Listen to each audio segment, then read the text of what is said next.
FATA یعنی federal administration tribal areas, جہاں 70 سال عوام کو سپریم کورٹ یا ہائی کورٹ جانے کا حق ہی نہیں ملا تھا، جہاں لوگوں کی تقدیر کے فیصلے عدالتوں میں نہیں بلکہ پولیٹیکل ایجنٹس کے دفتروں میں ہوتے تھے۔ فاٹا کی بنیاد انگریز دور میں رکھی گئی۔ برطانوی حکومت نے 19ویں صدی میں سرحدی علاقوں کو کنٹرول کرنے کے لیے ایک خاص نظام بنایا۔ یہ علاقے باقاعدہ طور پر کسی صوبے کا حصہ نہیں تھے بلکہ براہ راست برطانوی گورنر جنرل کے ماتحت چلائے جاتے تھے۔ 1947 میں یعنی پاکستان بننے کے بعد بھی یہ نظام جو کا تو برقرار رہا، جیسے کہ فاٹا کو خیبر پختونخوا سے الگ رکھا گیا اور اسے صدر پاکستان کی ماتحت ایک خصوصی نظام کے تحت چلایا جاتا رہا۔ فاٹا میں پولیٹیکل ایجنٹ سب سے طاقتور شخصیت ہوا کرتا تھا۔ FCR جیسے کالے قانون کے تحت فیصلے کیے جاتے تھے اور فاٹا کے عوام کو اور پاکستان شہریوں کی طرح عدالتوں تک رسائی حاصل نہیں تھی۔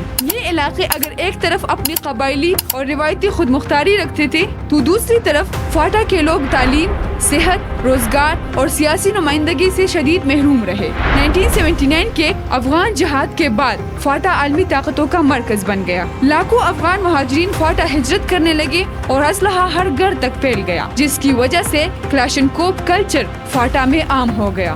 اور یہ وہی وقت تھا جب فاٹا کا خطہ بڑی طاقتوں کے پراکسی جنگوں کا اڈا بن گیا۔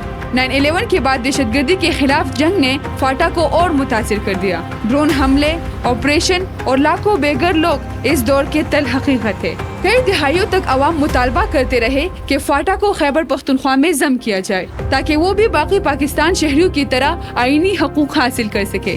بالآخر 2018 میں ایک تاریخی فیصلہ ہوا اور 25ویں آئینی ترمیم کے ذریعے فاٹا کو خیبر پختونخوا میں شامل کر دیا، جس کے ذریعے FCR جیسا کالا قانون فاٹا میں ختم ہوا، عدالتوں کا نظام آیا اور صوبائی اسمبلی میں عوام کو نمائندگی کا موقع ملا۔ یہ تبدیلی آسان نہیں تھی، کئی بڑی سیاسی جماعتیں اور مقامی لوگ اس پر متفق نہیں تھے، مگر اکثریت کی رائے یہی تھی کہ یہ اصلاح وقت کی ضرورت ہے۔